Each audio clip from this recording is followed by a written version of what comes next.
أعوذ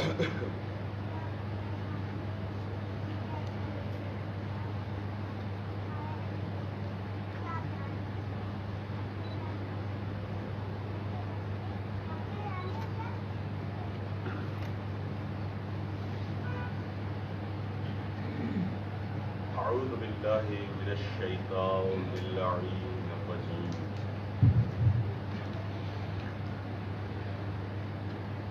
بسم الله الرحمن الرحيم الحمد لله الذي لا يبلغ مدحته القائلون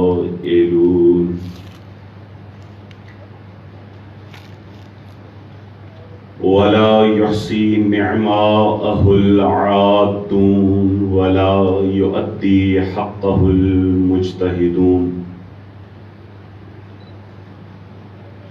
الذي لا يدركه بعد الهمم ولا يناله غوص الفتن الذي ليس لصفته حد محدود ولا نعت موجود ولا وقت معدود ولا أجل ممدود فطر الخلائق بقدرته ونشر الرياح برحمته وودد بالصخور ميدان أرضه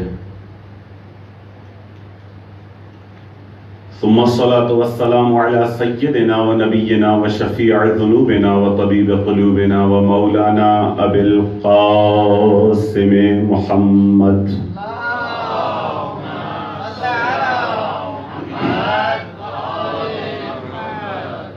وأهل بيته الطيبين الطاهرين المعصومين المظلومين الذين أذهب الله عنهم الرجس وطهرهم تطهيرا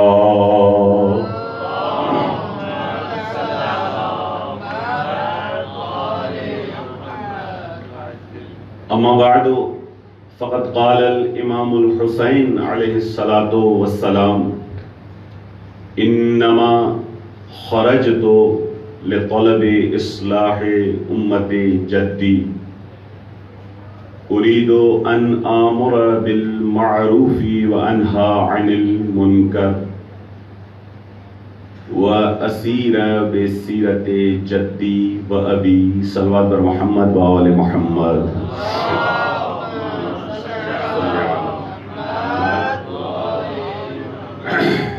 اس سے بہتر بلندر صلوات پڑھ دیجئے آل محمد کی ذات.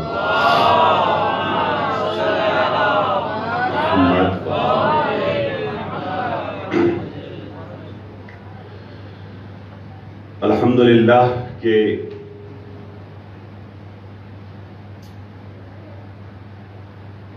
سیرت سید الشہداء کی مناسبت سے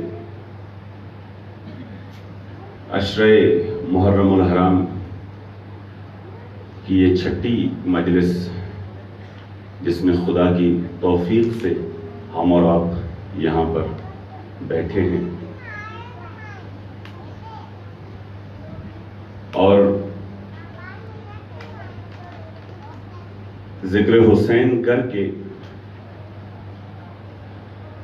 فضائل و مصائب آل محمد سن کے گریہ وزاری کر کے اپنی توفیقات میں مزید اضافہ کر رہے ہیں.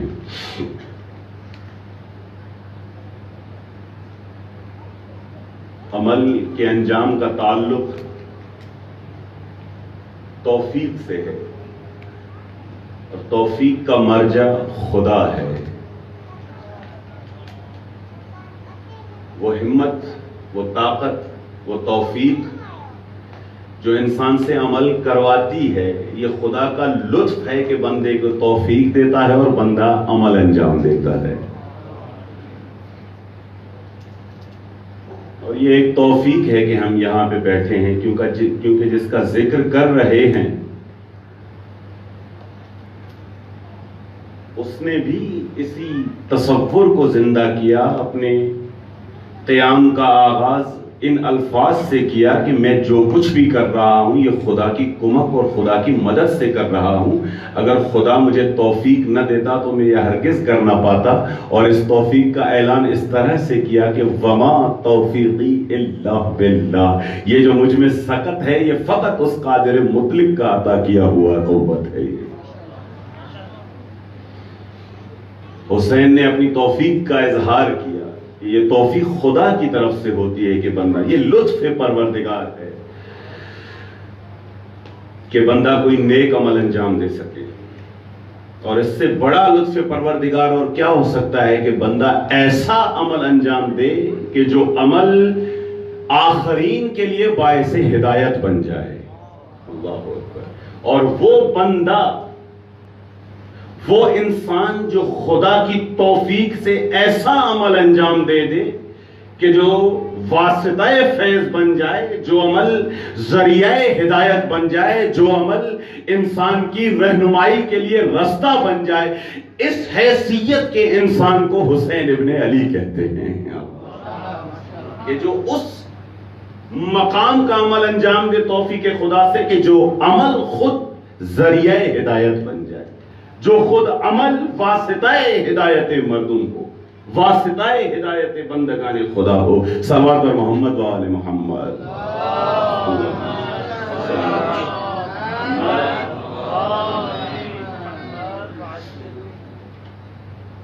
یہ حسین کی ذات ہے کہ جس نے خدا کی توفیق سے ایک ایسا عمل انجام دیا کہ جو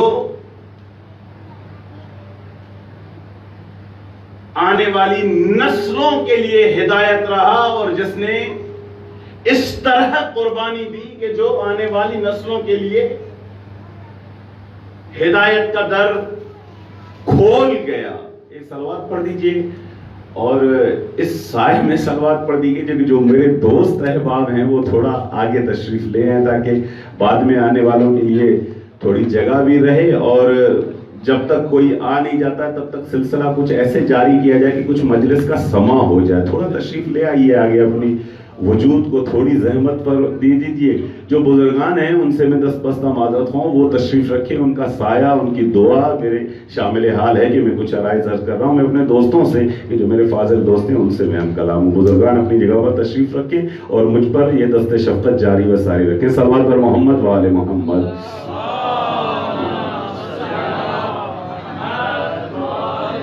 ایک بار اور صلوات پڑھ دیجئے آل محمد کی ذات پر.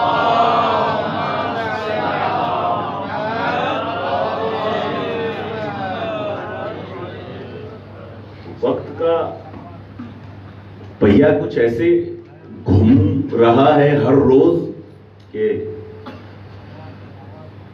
ابتدا کا کچھ پتہ نہیں چلتا. ظاہر ہے محدود وقت کی وجہ سے احباب کے آنے میں بھی تھوڑی دیر ہو جاتی ہے، اور کبھی ہم دیر سے آ جاتے ہیں اور کبھی ہم جلدی آ جاتے ہیں. تو یہ سلسلہ چلتا رہتا ہے. جو چند افراد ہم شروع میں ہوتے ہیں، اگر ان کی توجہات اور ان کی محبت ذرا مسلسل رہی تو سلسلہ اچھے سے آگے چل سکتا ہے. ایک اچھی سی صلوات پڑھ دیجئے آل محمد کی ذات پر.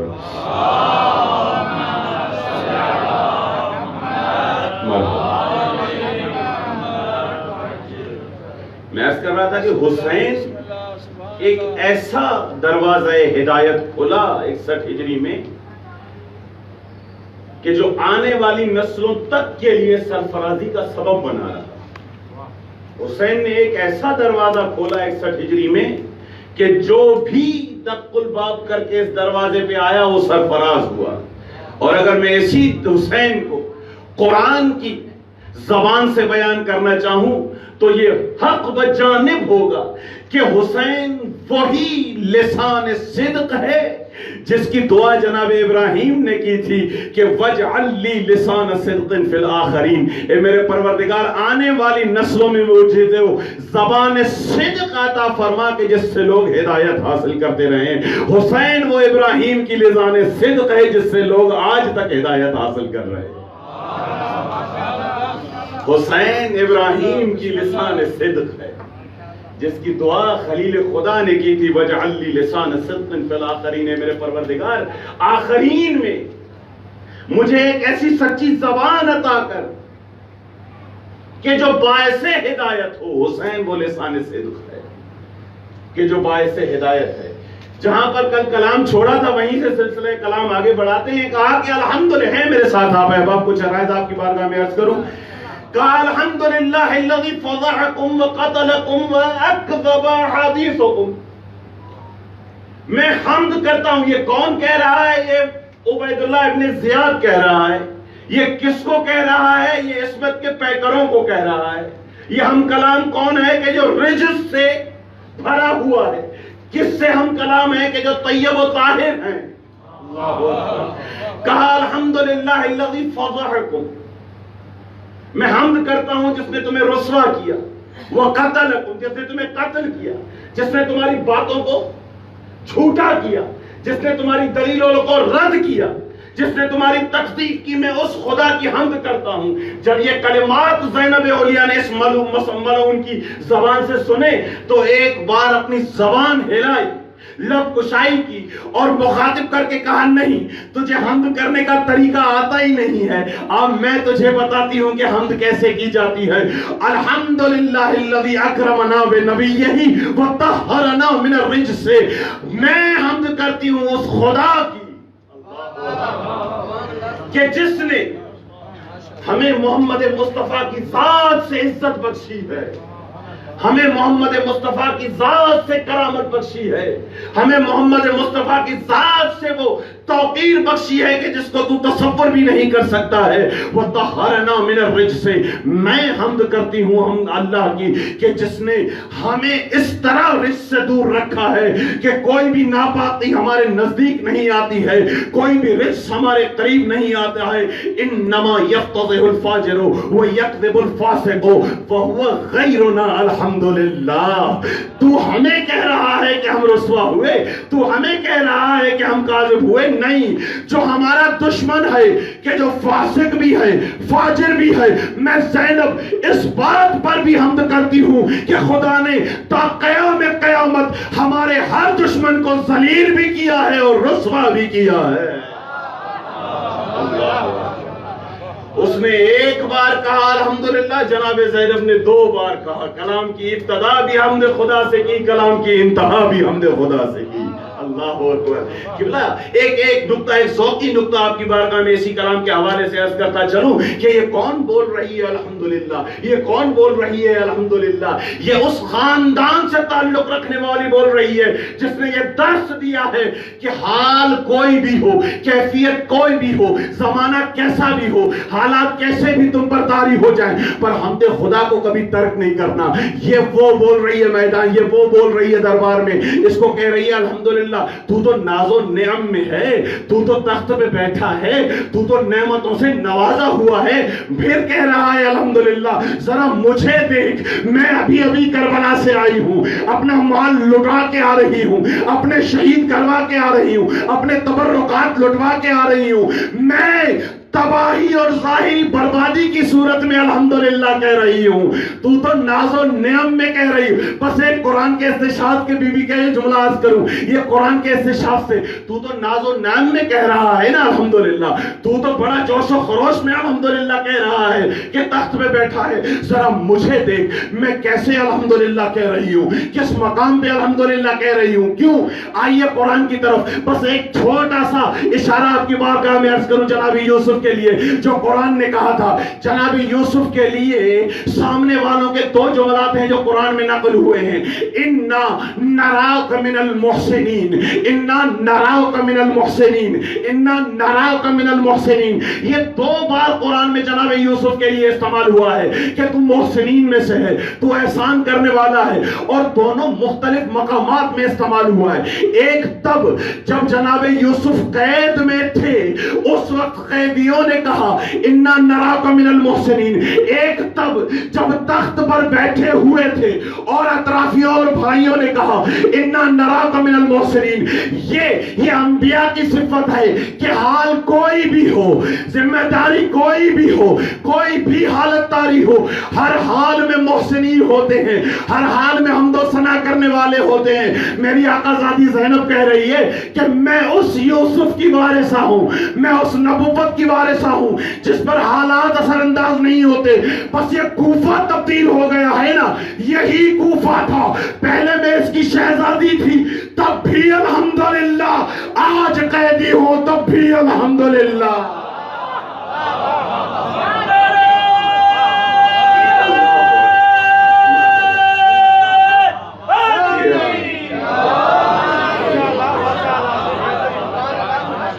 ہم انبیاء کے وارث ہیں, ہم پر حالات کبھی اثر انداز نہیں ہوتے ہیں. ہم وارث یوسف ہیں, اگر زندان میں ہیں تب بھی الحمدللہ, اگر تخت پر بیٹھے ہیں تب بھی الحمدللہ.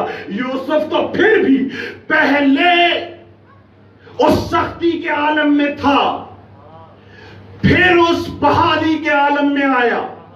پہلے زندان میں تھا, پھر اس بادشاہی کے مرحلے میں آیا. عموماً طبعاً ایسے ہوتا ہی ہے, اگر مشکل کے بعد افاقہ ہو جائے تو الحمدللہ منہ سے نکلتا ہی ہے. یہ کس مقام پہ ہے کہ پہلے بادشاہ رہ چکی ہے, اب زندانی ہے, کہہ رہی ہے الحمدللہ. یہ تو عام حالات سے کچھ ہٹ کر نظر آ رہا ہے.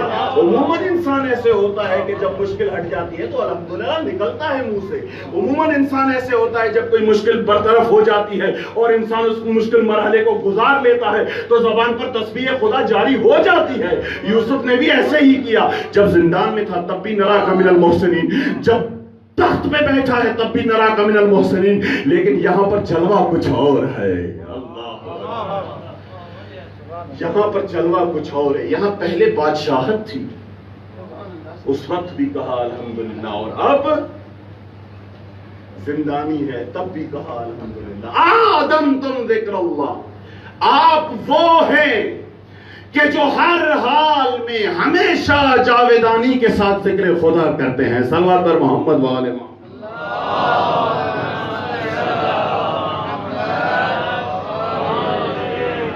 ایک بار اور صلوات پڑھ دیجیے آل محمد کی ذات پر.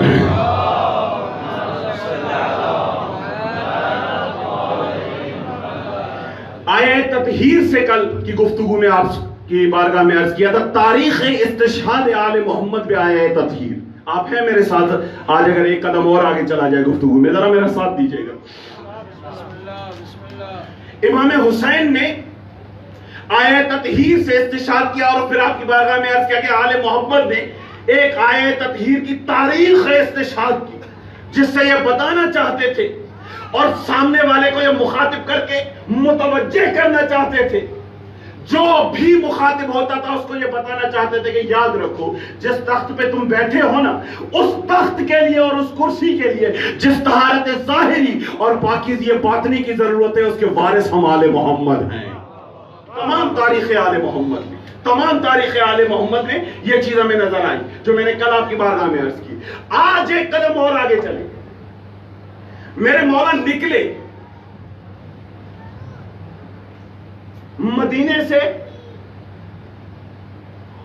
وہ آیت جو میرے مولا نے مدینے سے نکلتے وقت تلاوت فرمائی ہے. صلوات پڑھ دیجیے آل محمد کی ذات پر. اور دست بستہ پھر گزارش آپ سے کہ جو اب آ رہے ہیں وہ تشریف لے آئیں, آگے تشریف لے آئیں. جو جہاں بیٹھے ہیں وہ وہاں تشریف ہی رکھیں, اور جو آ رہے ہیں وہ آگے تشریف لیں, تو کم سے کم وہ سیڑھیوں والی جگہ جو ہے وہ خالی رہ جائے. صلوات پڑھ دیجیے آل محمد کی ذات پر.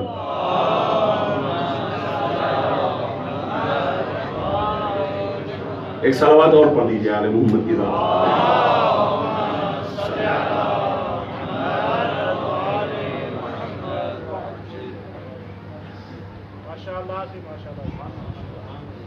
اصلاح کے لیے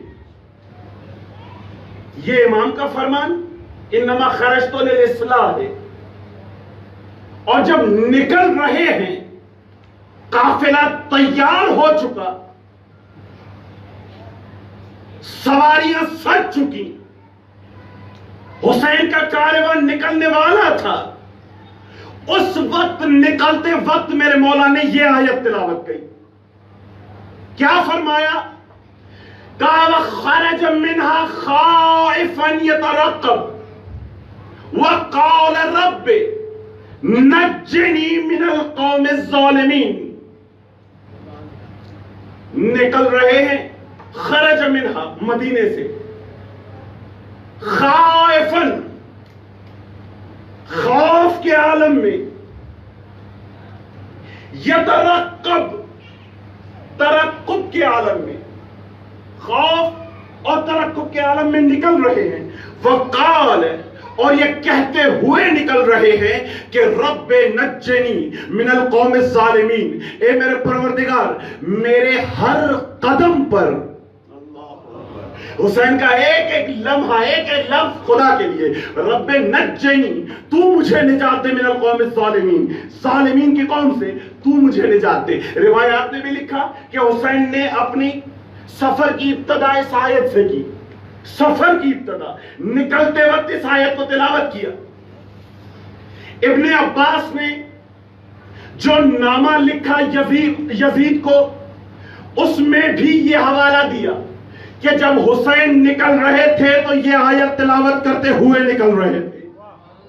خود حسین نے اس حوالے سے بھی روایت موجود ہے، اور وہ نامہ جو ابن عباس کی طرف سے لکھا ہوا ہے اس میں بھی یہ روایت ہے کہ یزید کو لکھتے وقت اس نے کیا کہ حسین کو تو نے اتنا مجبور کر دیا، حسین کو تو نے اتنا ظلم کیا، حسین کو اس قدر مظلوم کر کے یہاں سے نکالا کہ جب وہ نکل رہے تھے تو یہ آیت تلاوت فرما رہے تھے. خرج منها خائفا يترقب قال رب نجني من القوم الظالمين. یہ وہ حوالہ. اب ایک قدم آگے اس تحلیل کی طرف کہ آخر میرے مولا یہ آیت تلاوت کیوں کر رہے ہیں. میرے ساتھ ہیں آپ احباب؟ آخر میرے مولا یہ آیت تلاوت کیوں کر رہے ہیں؟ آپ اہل فہم، اہل علم و فضل و تحقیق کے میرے بزرگوار، میرے اساتذہ تشریف فرمائے ہیں یہاں پہ. میرے مولا یہ آیت تلاوت کیوں کر رہے ہیں؟ تھوڑا سا بیک گراؤنڈ میں جائیں اس آیت کی دے کہ یہ آیت کہاں سے تعلق رکھتی ہے، یہ آیت کا متعلق کیا ہے، اس آیت کو یا اس بات کو کس نے کہاں کہا. اللہ روایات میں تفاسیر کی روح سے یہ وہ کلمات تھے، یہ آیت اس منظر کا بیان ہے جب جناب موسیٰ فرعون کے خوف سے مصر چھوڑ کر مدین کی طرف جا رہے تھے. جب فرعون کے خوف سے موسیٰ مصر چھوڑ کر مصر کے شہر سے نکل رہے ہیں، اس وقت یہ کلمات جناب موسیٰ کی زبان پر تھے. اس کو عکاسی کس نے کیا؟ قرآن نے. ذکر کس نے کیا؟ خدا نے. کہ جب موسیٰ مصر سے نکل رہے تھے موسیٰ کی زبان پر یہ کلمات تھے، موسیٰ یہ کہہ رہے تھے، اور حالت موسیٰ کی یہ تھی کہ خرج منہا خائفاً، ڈرا ہوا بھی تھا، یترقب، اور ہر وقت اسی سوچ میں تھا کہ اب پیچھے سے کیا ہونے والا ہے. اس خوف اور اس ترقب سے یہ موسیٰ مصر سے نکل رہے ہیں. فرعون کے خوف سے ترقب کے عالم میں موسیٰ نکل رہے ہیں. ذکر کر رہا ہے خدا. یہ حالت موسوی ہے، یہ کلام موسوی ہے. اب ذرا اس کلام کو اور اس حالت کو ذہن میں رکھیے اور آئیے 60 ہجری میں یہ حسین ابن علی مدینے سے نکل رہے ہیں، اسی آیت کو تلاوت کر رہے ہیں جو موسیٰ نے اس وقت کی تھی، اسی حالت کے ساتھ نکل رہے ہیں جو موسیٰ کی تھی. حالت کسی عام نے بیان نہیں کی، حالت بیان کرنے والا بھی خدا، ذکر کرنے والی کوئی عام شخصیت نہیں تھی، ذکر کرنے والا بھی خدا. بس اسی کلام اور اسی کیفیت کو، موسوی کلام، موسوی کیفیت کو ذکر کیا خدا نے اپنے کلام میں، اور اسی کلام کو نقل کیا حسین ابن علی نے مدینے سے نکلتے وقت. بس یہ پیغام ہے حسین ابن علی کا آنے والی نسلوں تک، یہ پیغام ہے حسین ابن علی کا اس وقت کے رہنے والے مدینے میں مسلمانوں کے لیے. کیا یہ آیت تلاوت کر کے بتا رہے ہیں کہ میں ایسے ہی نکل رہا ہوں جیسے موسیٰ نکلا تھا، اور جس ڈر سے موسیٰ نکلا میں اسی خوف سے نکل رہا ہوں. کہنا یہ چاہ رہے ہیں کہ جس مقام پر موسیٰ تھا اس مقام پر میں حسین ہوں، جس مقام پر فرعون تھا اسی مقام پر یزید ہے.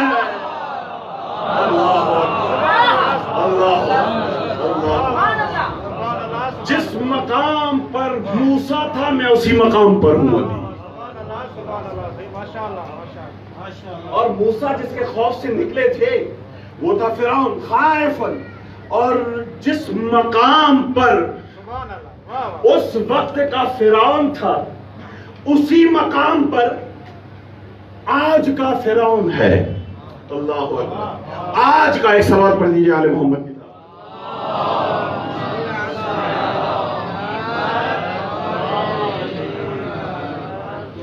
اور یہ نکلے کہا میری کیفیت موسوی ہے، میرا خروج موسوی ہے، میری ہجرت موسوی ہے، میرا کلام موسوی ہے، میری بات موسوی ہے، میرا مخالف موسوی ہے، کیونکہ میں اسی سنت پر چلنے والا ہوں. یہ تمہید کے طور پر. اب ذرا یہ آیت میرے مولا نے تلاوت کی، توجہات مبذول ہوئی جناب موسیٰ کی طرف، توجہات مبذول ہوئی لوگوں کی جناب موسیٰ کے واقعے کی طرف. اور یہ نکل کس لیے رہے ہیں؟ اصلاح. اب آئیے تھوڑا قرآن کی طرف چلیں اور چند آیات کی تمہید سے ایک خوبصورت نتیجہ آپ کے اذہان عالیہ کے حوالے کر کے آپ کی زحمتوں کو تمام کرنا چاہ رہا ہوں. ایک صلوات پڑھ دیجیے آل محمد کی ذات پر.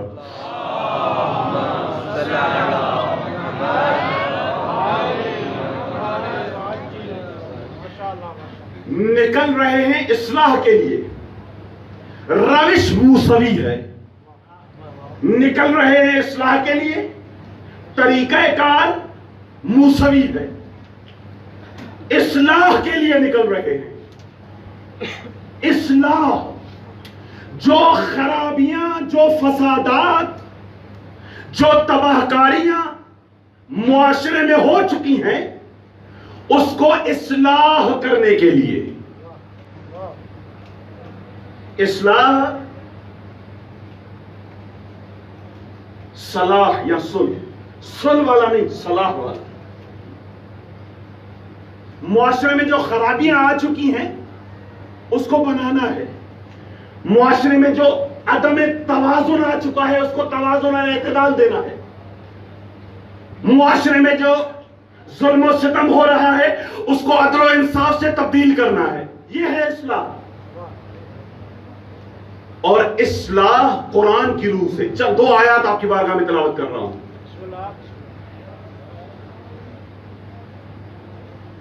ایمان اور تقوی.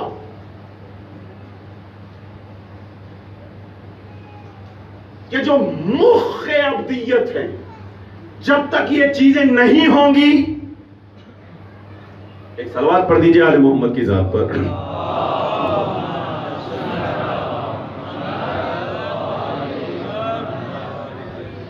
اصلاح کی حیثیت دیکھیے قرآن کی نگاہ میں. اصلاح کا مقام کیا ہے؟ جب تک اصلاح نہیں ہے تب تک نہ ایمان کامل ہوتا ہے نہ تقوی مکمل ہوتی ہے. اگر اصلاح کا جذبہ نہیں ہے، اگر بنانے کی قوت نہیں ہے، اگر اصلاح کرنے کا حوصلہ نہیں ہے، تب تک نہ ایمان کامل ہے نہ تقوی مکمل ہے. ایمان کا بھی جز اصلاح، تقوی کا جز بھی اصلاح. اگر الفاظ کو تبدیل کروں قرآن کی روح سے، جو آیات میں آپ کی بارگاہ میں تلاوت کروں گا، ایمان کا تکملہ بھی اصلاح، تقوی کا تکملہ بھی اصلاح. دونوں. بسم اللہ الرحمن الرحیم. یہ مقصد بعثت انبیاء بتا رہے ہیں اس آیت میں. کیا کہا؟ ما نرسل المرسلین الا مبشرین ومنذرین فمن آمن واصلح فلا خوف علیہم ولا هم يحزنون. یاد رکھیے ہم نے اپنے بندوں کو اس لیے رسول بنا کے بھیجا ہے تاکہ وہ تمہارے لیے نذیر بھی رہیں، تمہارے لیے بشیر بھی رہیں. ہم نے اپنی طرف سے تمہاری طرف جو رسول بھیجے ہیں وہ بشیر و نذیر ہیں. لیکن اب فمن آمن واصلح، جس نے ایمان قبول کیا، جس کے اندر میں چراغ ایمان جل اٹھا اور اس ایمان کے بعد اصلاح کی بھی قوت آ گئی، تو ان پر لا خوف علیہم ولا هم يحزنون. ان کے لیے نہ حزن ہے نہ خوف ہے. کن کے لیے؟ جو ایمان کے بعد اصلاح کرے. ایک قدم اور آگے چلیں. جو ایمان کے بعد اصلاح کرے اس کے لیے. ایک آیت میں اور مقام پر اما ناتینک، ایک صلوات پڑھ دیجیے آل محمد کی ذات پر.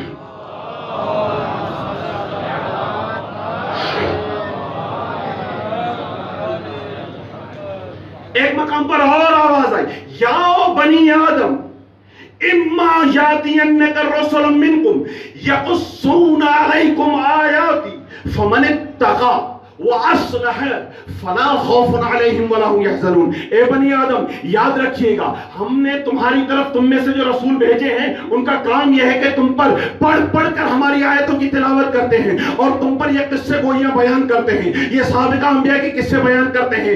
اب ان قصوں میں سے کیا فَمَنِ اتَّقَى، جس نے بھی تقوی اختیار کی وَأَصْلَحَ اور اصلاح کی تو اس پر لا خوف علیہم ولا هم يحزنون. اس کے لیے خدا کی طرف سے یہ ہے کہ نہ اس کے لیے کوئی خوف ہے نہ اس کے لیے کوئی حزن ہے. کہ اب دو آیات کو آپ نے مشاہدہ کیا کہ خدا نے کہا ایمان تب تک کامل نہیں ہوتا ہے کہ جب تک اصلاح کا حوصلہ نہ ہو، تقوی تب تک کامل نہیں ہوتی ہے کہ جب تک اصلاح تمہارے اندر نہ آ جائے. اگر تم مومن ہو، شب بھر عبادت کر رہے ہو، پوری رات مصلی عبادت پر بیٹھے ہو تو ایسے مت کرنا کہ ہاں میری ذمہ داری پوری ہو گئی. نا، تمہاری ذمہ داری تب پوری ہوگی جب مسجد سے باہر نکل کر کسی نہیں کے سامنے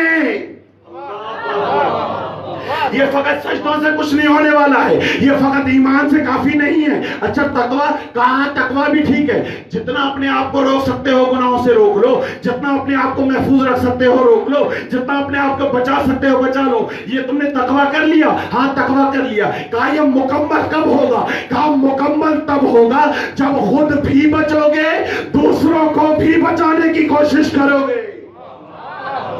یہ قرآنی تصویر ہے، یہ اصلاح کی قرآنی تفسیر ہے کہ جب تک ایمان کے ساتھ اصلاح نہیں، جب تک تقوی کے ساتھ اصلاح نہیں، تب تک نہ ایمان مکمل ہے نہ تقوی مکمل ہے.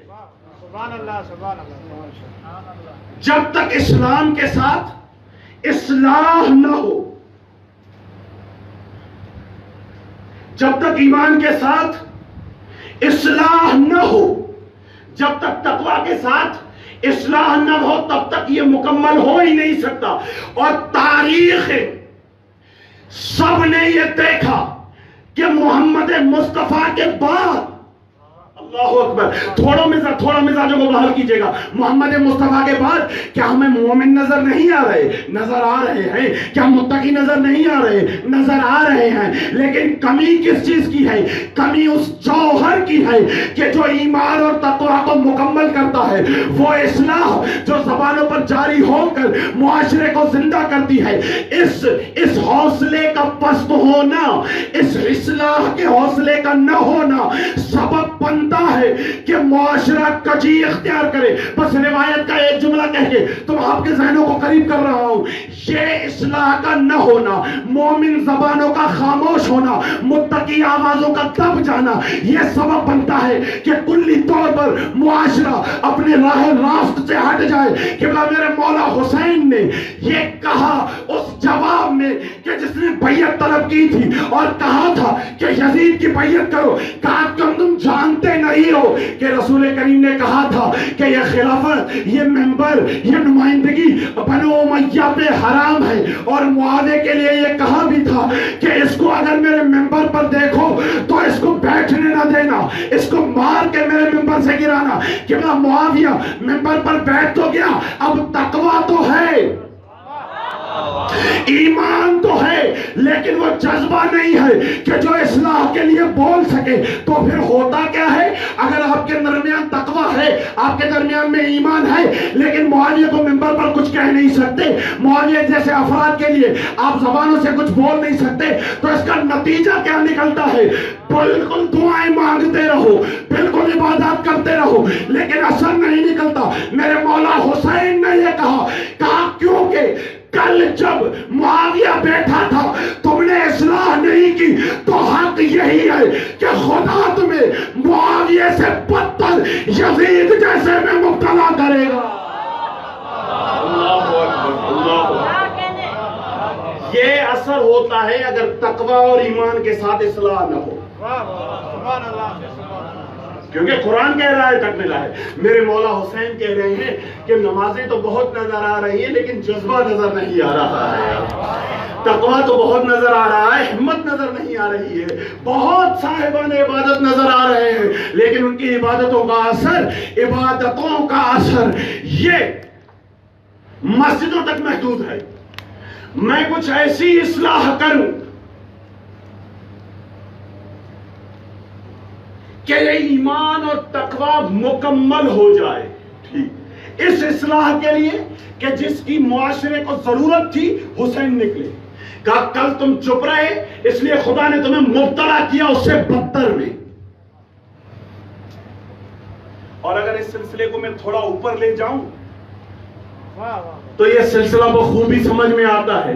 اگر یہ آواز تب اٹھتی، اللہ اکبر، یہ آواز تب اٹھتی تو بدتر سے بدتر امت مسلمہ کے نصیب میں ہوتے ہی نہیں. یہ تب اٹھتی جب یہ اٹھنی چاہیے تھی کیونکہ اصلاح کی قوت نہیں تھی. اب یہ حسین نکلے ہیں اصلاح کے لیے. قرآن روح سے چند آیات آپ کی بارگاہ میں تلاوت کروں، ایک سلسلہ آپ کی بارگاہ میں. یہ مصلح ہے، معاشرے کی اصلاح کرنا چاہتا ہے. آپ تمام احباب جو بھی میرے بزرگان بیٹھے ہیں تقریباً اسی آیت کے طول میں آپ کا شمار ہوتا ہے. آپ سب میرے اساتذہ، میرے بزرگان، میرے افاضل احباب تشریف فرمائیں یہاں پہ. آپ مصلحین معاشرہ ہو. ایک سوال پڑھ دیجئے آل محمد کی ذات پر.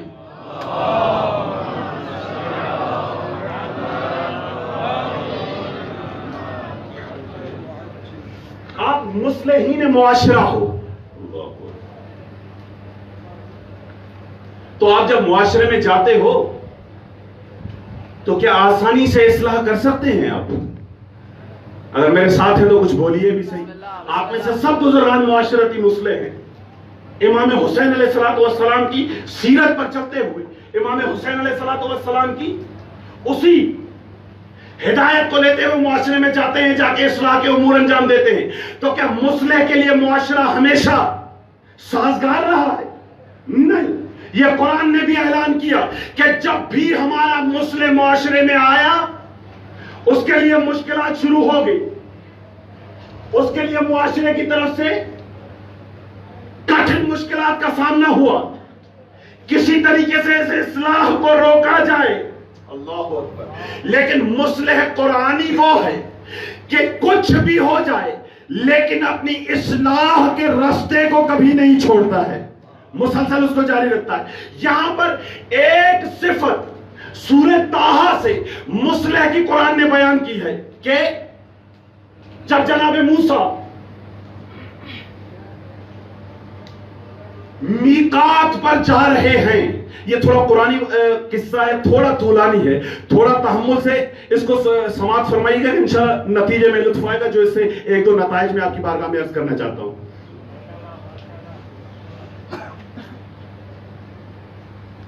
وَوَعَدْنَا مُوسَىٰ 30 لَيْلَةً، ہم نے موسیٰ سے یہ وعدہ کیا کہ آپ 30 شب کے لیے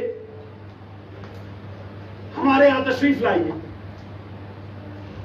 وہ 30 راتیں تبدیل ہوئیں 40 راتوں میں کہ 10 راتیں اضافہ ہوئی اس میں. یہ جانا ہے جناب موسیٰ کو میقات پر.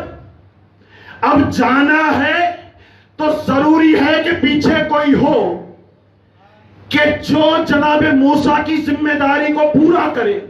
ایک ایسا بندہ پیچھے ہونا ضروری ہے کہ جو جناب موسیٰ کی کمی کو پورا بھی کرے اور جناب موسیٰ کے کام کو ادامہ بھی دے.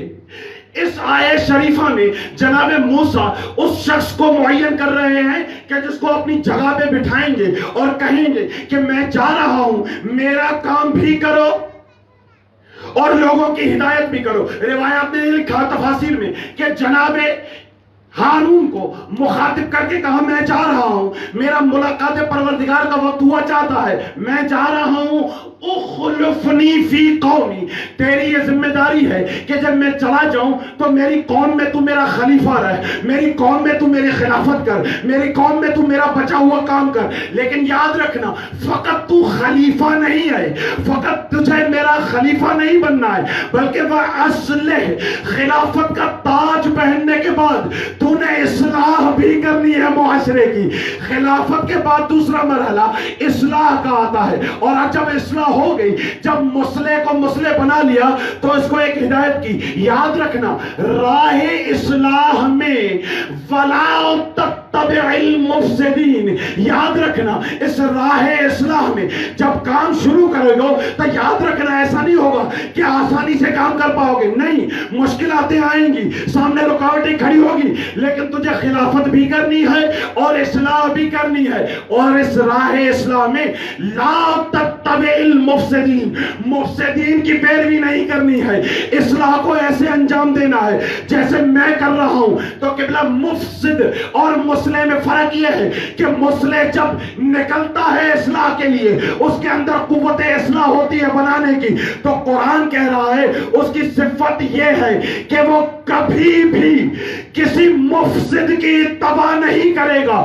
مصلح کے لیے ضروری ہے کہ وہ کسی مفسد کی اتباع نہ کرے, مفسد کی پیروی نہ کرے, مفسد کا کہا نہ مانے, مفسد کے پیچھے کوئی بات نہ کرے. مصلح کے لیے ضروری ہے کہ کسی مفسد کی اتباع نہ کرے اپنی راہ اصلاح میں. بس یہاں پر ایک جملہ دیے جا رہا ہوں کہ بلا جب قرآنی روح سے جو مصلح ہے اس کے لیے ضروری ہے کہ کسی مفسد کی پیروی نہ کرے, اتباع نہ کرے, تو یہاں پہنچ کر یہ مسئلہ واضح ہو جاتا ہے کہ اب ان سے بیعت کا سوال, ان سے بیعت کا سوال بھیجا ہے, ان سے بیعت کا سوال بیکار ہے, کیونکہ یہ مصلح معاشرہ ہے اور جو سامنے بیٹھا ہوا بیعت طلب کر رہا ہے وہ مفسد ہے, وہ فاجر ہے, وہ شارب ہے, وہ حلال خدا کو حرام کرنے والا ہے. اب جو بھی یہ کہہ رہا ہے کہ حسین یزید کی بیعت کر لے وہ قرآن کی تعلیمات سے ناآشنا ہے. قرآن کہہ رہا ہے کہ مصلح کبھی بھی مفسد کی پیروی نہیں کر سکتا اور حسین جیسا کبھی یزید کی بیعت نہیں کر سکتا ہے. یہ تصور قرآنی ہے, یہ تصور قرآنی ہے کہ مصلح کبھی مفسد کی اتباع نہ کرے. یہ چلے گئے.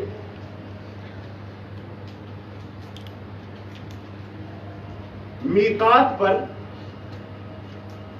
پروردگار کی طرف سے آواز آئی ہے موسیٰ حضرت جلدی جلدی آئے ہوئے ہیں میرے ساتھ. آپ حضرت یہ آیات کو تھوڑا سماعت فرما دیجئے کہ موسیٰ وما اعجلک ان قومک یا موسیٰ, بڑا جلدی آ گئے ہو, اپنی قوم سے پہلے پہنچ گئے ہو ہمارے پاس, اتنا جلدی آ گئے ہمارے پاس, اتنی جلدی کیا تھی؟ ذرا رکتے ان کے ساتھ آتے. بڑا ہی خوبصورت جواب ہے جناب موسیٰ کا. قال ہم اولائی علی اثری, اے میرے پروردگار وہ میرا راستہ جانتے ہیں, میں جہاں سے آیا ہوں وہ جانتے ہیں, وہ میرے پیچھے پیچھے آ ہی جائیں گے, لیکن عجلت الیک رب لترضی, اے میرے پروردگار میں جلدی اس لیے آیا ہوں کہ مجھ میں ان سے زیادہ عشق ہے تیری ملاقات کا, مجھ میں ان سے زیادہ محبت ہے تیری ملاقات کی. یہاں پر پہنچ کر یہ جواب آیا اور ایک طرف خداوند تبارک و تعالیٰ کی طرف سے یہ آیا, اے موسیٰ اتنا عشق ہے ہمارے ساتھ, اتنی محبت ہے. کہاں پروردگار تجھ سے ملاقات کا شرف حاصل کرنا چاہتا تھا, تجھ سے اشتیاق یہ تھا ملنے کا کہ تجھ سے پہلے ان سے پہلے یہاں آ گیا. کہا تم آ تو گئے, لیکن قال فَإِنَّا قَدْ فَتَنَّا قَوْمَكَ مِن بَعْدِكَ, تم تو یہاں آ گئے لیکن یاد رکھ ہم نے تیری قوم کو پیچھے آزمایا ہے, جن کو چھوڑ کے تم آئے ہو وہاں پر ہم نے تمہاری قوم کو آزمایا ہے کچھ. جیسے ہی یہ سنا کیا ہوا, تم تو عشق محبت میں آ گئے, قوم کو آزمایا ہم نے, تو فَأَزَلَّهُمُ السَّامِرِي, اللہ اکبر, ہوا یہ کہ تم یہاں نکل آئے اور سامری نے ان کو بہکا دیا. یہ واقعہ بہت مشہور، آپ جانتے ہیں. ان سے فقط کچھ نتائج عرض کرنا چاہتا ہوں. سامری نے ان کو بھڑکا دیا، سامری نے ان کو گمراہ کر دیا. جناب موسیٰ واپس آئے تو بہت، یہ آیت شریفہ بہت لمبا واقعہ ہے، بہت غضبان، غصے کے عالم میں ان سے مخاطب ہوئے کہ یہ کیا ہوا؟ اللہ اکبر، یہ تم نے کیا کر دیا؟ میں نے اتنی کوششوں سے تمہیں ایک طاغوت سے نجات بخشی اور پھر تم دوسرے میں مبتلا ہو گئے، یہ کیا کر دیا؟ اللہ اکبر. یہی وہ مقام تھا نا کہ جو امیر کائنات حضرت علی علیہ السلام جب یہودیوں سے ہم کلام ہوئے تھے اور یہودیوں نے مخاطب کر کے امیر کائنات کو ٹوکنے کے انداز میں تائن کی صورت میں یہ کہا تھا کہ اے علی یہ تم کیسے مسلمان ہوئے، اے علی یہ تم کیسے کلمہ گو ہو گئے، اے علی یہ تمہارا پیغام کہاں پہنچا کہ ابھی محمد مصطفیٰ کے قبر کی مٹی بھی خشک نہ ہوئی تھی اور تم آپس میں لڑنے لگ گئے اس کی کرسی کے لیے. یہ تمہارا کیسا اسلام ہے؟ ایک جواب نقضی دیا امیر کائنات نے، کہا اچھا ہمارے محمد مصطفیٰ کے قبر کی مٹی بھی ابھی خشک نہیں ہوئی اور ہماری یہ حالت ہے. ذرا تم تو بتاؤ، تم تو ابھی نیل سے نکلے تھے، تمہارے پاؤں بھی خشک نہ ہوئے تھے کہ تم واپس فرعونیت کی طرف پلٹ چکے تھے. یہ وہ مقام تھا، یہ وہ مقام تھا کہ تمہارے تو ابھی قدم بھی خشک نہیں ہوئے تھے کہ تم یہاں پر پہنچے. گا کیا ہوا؟ کہا ازلنا السامری، سامری نے ہمیں بہکایا. یہاں پر قبلہ بہت ہی بہترین نکات ہے. اللہ اکبر. کیا تھا؟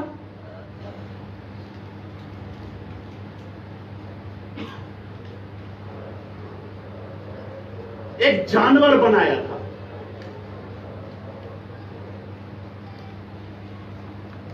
وہ بولتا تھا. جانور بنایا کس سے تھا؟ واقعہ اگرچہ طولانی ہے، یہ نقطہ آپ تھوڑا سماعت فرمائیے گا، بہت لطف آئے گا آپ کو. یہ عجیب و غریب اس میں ایک پیغام ہے. کیا تھا سامری نے؟ کیسے بھڑکایا تھا ان کو؟ کیسے بھٹکایا تھا؟ کیا بھٹکایا ایسے کہ وہ جو سونا تھا اس کو پگھلایا اور اس پگھلائے ہوئے سونے سے ایک بچڑا بنایا. اس بچڑے سے بچڑے کی ہی آواز نکلتی تھی. جب جناب موسیٰ واپس آئے کہا یہ کیا کیا تم نے؟ یہ کیا کر دیا؟ اتنا بڑا غلط کام کیا. کہا ہم نے کچھ نہیں کیا. ولیکن آیات پر توجہ کیجئے گا اور اس سے ایک بہترین پیغام ہے. ولیکن حملنا اوزارا من زینت القوم فقذفناها فكذلك القى السامری. ہم نے کچھ نہیں کیا. وہ قوم فرعون کے کچھ آثار ہمارے پاس تھے. تھوڑا عنایت کیجئے گا، لطف آئے گا. قوم فرعون کے کچھ زینت کے آثار. قرآن کہہ رہا ہے من زینت القوم، اوزارا من زینت القوم. ان کے کچھ اوزار تھے. تفاسیر میں دیکھا تو کیا ان کا کچھ سونا چاندی تھا جو یہ اپنے ساتھ لے کر آئے تھے، جو ان سے لیا ہوا تھا عاریتاً یا قرضے کے طور پر. ان کے اوزار تھے سونے کے جو یہ اپنے ساتھ لے آئے تھے. یہ کہہ رہے ہیں کہ ہم نے اور کچھ نہیں کیا، بس وہی اوزار، وہی مال جو ان کا اٹھا کر لائے تھے، وہی مال ہم نے آگ میں ڈال دیا اور سامری نے یہ بنا دیا. قبلہ مال کس کا تھا؟ مال فرعونیت کا تھا، مال طاغوت کا تھا، مال اس کا تھا جس کے لیے قرآن نے کہا انہو کان من المفسدین. یہ مفسد تھا. مفسد کا مال، فاجر کا مال، ظالم کا مال تو اثر ویسا ہی ہوگا جس کا مال تھا. اگر باقیات مفسد کی ہیں تو اثر بھی فساد جیسا ہی ہوگا. اگر مال ظالم کا ہے تو اثر بھی ظلم کا نکلے گا.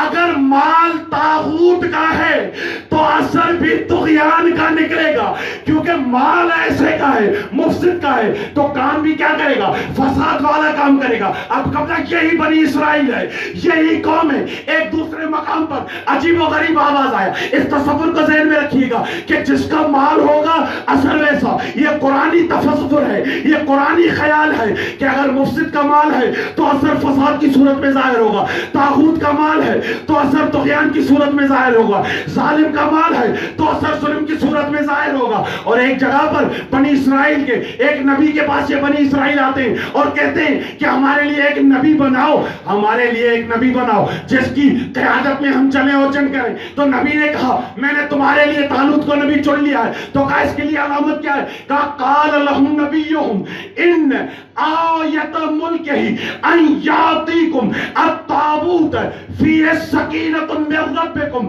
وبقیۃ مما ترک آل موسیٰ وآل ہارون تحملہ الملائکہ. اس کی علامت یہ ہے کہ اس کے ساتھ ایک تابوت ہوگا کہ جس کے ترکے میں، جس میں ترکہ آل موسیٰ اور ترکہ آل ہارون ہوگا. اب قبلہ وہاں پر فرعونیت کے اوزار ہیں، یہاں پر ترکہ موسیٰ اور ترکہ ہارون کے اوزار ہیں.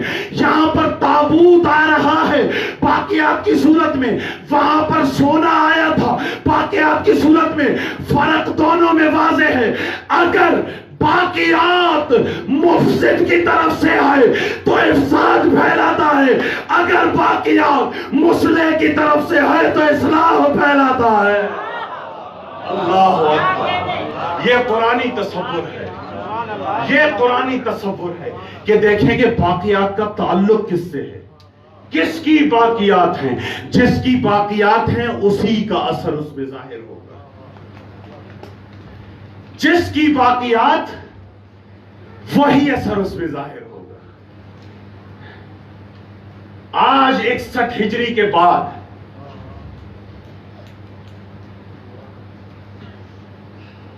دیکھیے کہ کس کی کون سی باقیات باقی بچی ہیں. اللہ اکبر. وقت ہو گیا، چند فقرے مسائل کر کے آپ کی زحمتوں کو تمام کریں.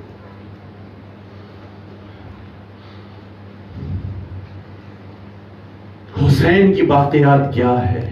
اللہ اکبر. اور یزید کی باقیات کیا ہے؟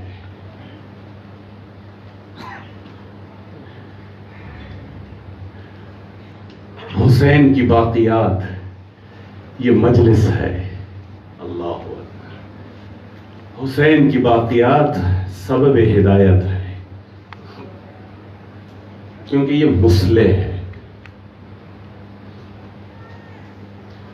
یزید کی باقیات کے جو مفسد ہے، جیسا وہاں پر یزید کی باقیات کا اثر تھا، آج بھی یزیدیت کی باقیات کا وہی اثر ہے. دنیا دیکھ رہی ہے کہ جہاں پر یزیدیت ہے وہاں پر ظلم ہے، جہاں پر یزیدیت ہے وہاں پر زبانوں پر تالے ہیں، جہاں پر یزیدیت ہے وہاں کوئی حق گوئی کی کوشش نہیں کرتا. لیکن جہاں پر حسین ہے وہاں پر صدائے لبیک ہے.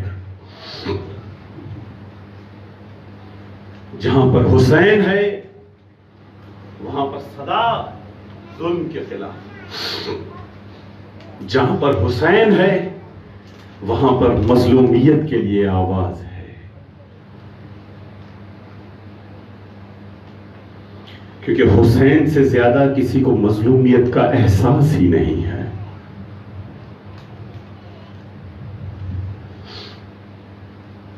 کائنات میں حسین سے زیادہ اور کوئی مظلوم رہا بھی تو نہیں. کون ہے کائنات میں ایسا جس کا ایک دن میں بھرا گھر اجڑ گیا ہو؟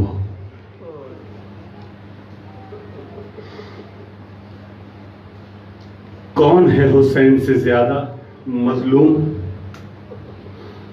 جو اپنی آنکھوں سے دیکھ رہا ہو کہ اس کا بیٹا جو ہم شکل پیغمبر ہے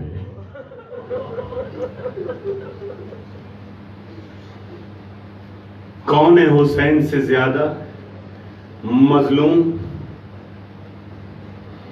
کہ جو ایسے بچوں کو میدان میں لے جائے جو ابھی ماں کی گودی میں بھی سنبھل کر بیٹھنے کے قابل نہیں ہے.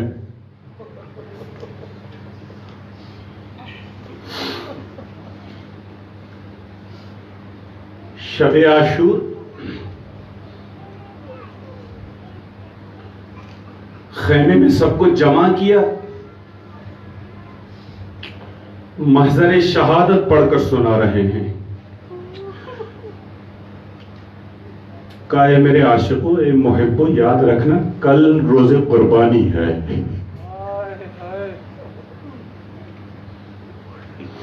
کہا مولا لبیک، اپنی جان نچھاور کر دیں گے آپ کے اوپر.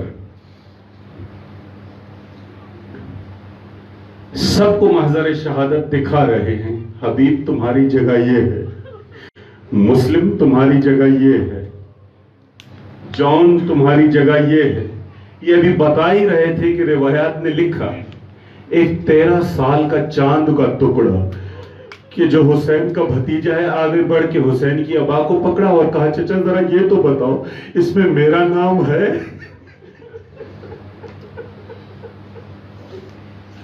چچا میں کہاں آپ پر قربان ہوں گا، میری قربانی کہاں آپ کے قدموں میں گرے گی. مخاطب کر کے کہا، جیسے ہی دیکھا نا شہزادے کو اپنے گلے سے لگایا، گلے سے لگا کے فرد جذبات سے پوچھا، اے قاسم ذرا یہ تو بتاؤ تمہاری نظر میں موت ہے کیا؟ چچا اگر مجھ سے پوچھتے ہیں تو میں بتاتا ہوں، مجھ سے میری نظر میں یہ موت شیرین ہے، شہد سے بھی زیادہ شیرین ہے. بس یہ جملہ سننا تھا. کہا ہاں قاسم تم تو بہت بڑے ہو. بس غصہ یہ جملہ سنیے گا، قاسم تم تو بہت بڑے ہو، اس محضر میں تو تمہارے چھوٹے بھائی اصغر کا بھی نام ہے. بس یہ اصغر کا نام سننا تھا. اور ایک بار کہا کیا چچا اصغر بھی شہید ہوں گے؟ کیا یہ ملعون خیموں پر حملہ کریں گے؟ کہا نہیں قاسم، اصغر کو لے کے میں خود جاؤں گا.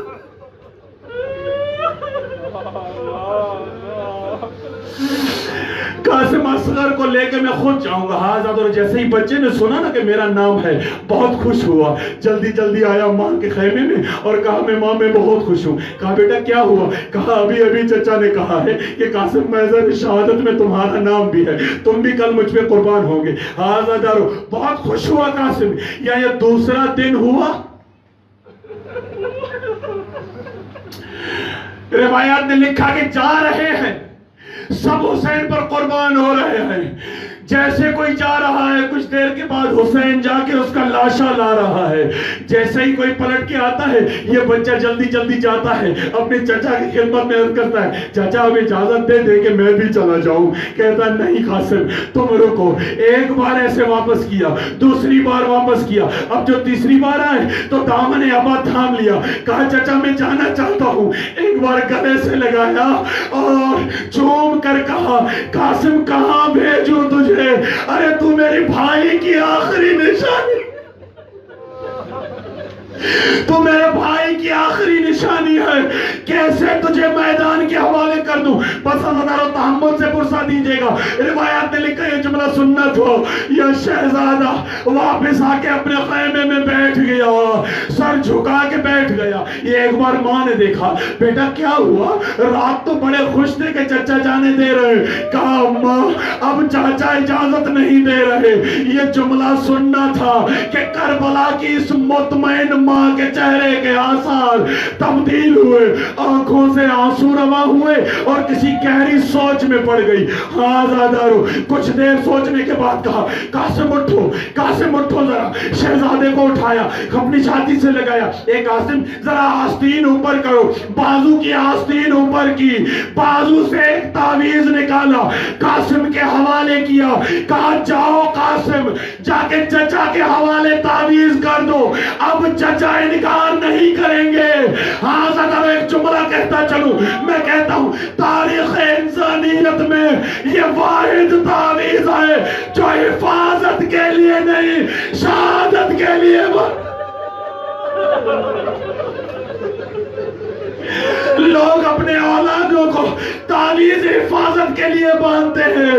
ارے یہ حسن کی قربانی ہے, ارے یہ حسن کا تعویذ ہے. اپنے بیٹے کو تعویذ باندھا اور کہا یہ حسین کے حوالے, یہ اکبر آئے, یہ قاسم آئے, تعویذ میرے مولا کے حوالے کیا. بس میں کہتا ہوں معلوم تو پہلے تھا, بس میرے مولا کو ایک بھائی کو بھائی کے تحریر کی ضرورت تھی. ہاں زیادہ مل گئی تحریر. ایک بار جناب قاسم کو اجازت مل گئی.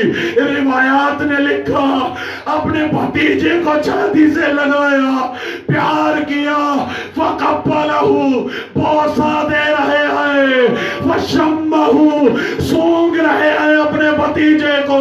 مولا کیا سونگ رہے ہیں؟ بعید نہیں کہ مولا کہے ارے قاسم تجھ میں میرے بھائی کی خوشبو ہے.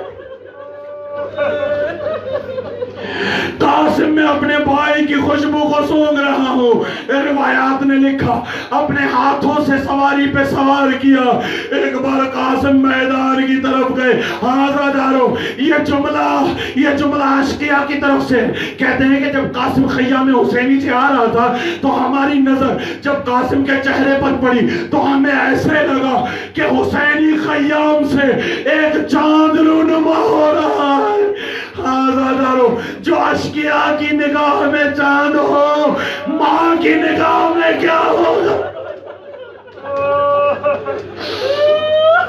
روایات نے لکھا لڑا حسن کا لال, جنگ کی حسن کے لال نے یا ایک ملجون نے پیچھے سے وار کیا.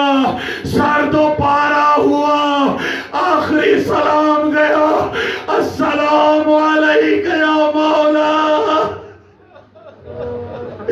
مولا آخری سلام. بس اللہ یہ آخری جملہ روایات نے لکھا جیسے میرے مولا حسن کا سلام پہنچا میرے مولا حسین بھاگے اس ملعون کی طرف جس نے شہزادے پر حملہ کیا تھا. میرے مولا حسین نے تلوار سے وار کرنا چاہا, اس ملعون نے ہاتھ آگے کیے, اس کے دونوں ہاتھ قلم ہوئے اور اس نے صدا دی کہ میری مدد کو آؤ. بس یہ جملہ تھا, ایک بار دونوں اطراف کے گھوڑے ادھر ادھر بھاگنے لگے. قاسم زمین پہ گرا, یمین کے گھوڑے یسار, یسار کے گھوڑے زمین. آواز دی چچا میری مدد کو آؤ. حاضردارو اب جو دھول چھٹی تو کیا دیکھا, اور قاسم کا لاشا گھوڑوں کی ٹاپوں, قاسم کا لاشا گھوڑوں کی ٹاپوں سے پامال ہوا پڑا ہے. اے میرے بچے حسین کو معاف کرنا کہ حسین تیری صدا پہ پہنچ نہ پایا.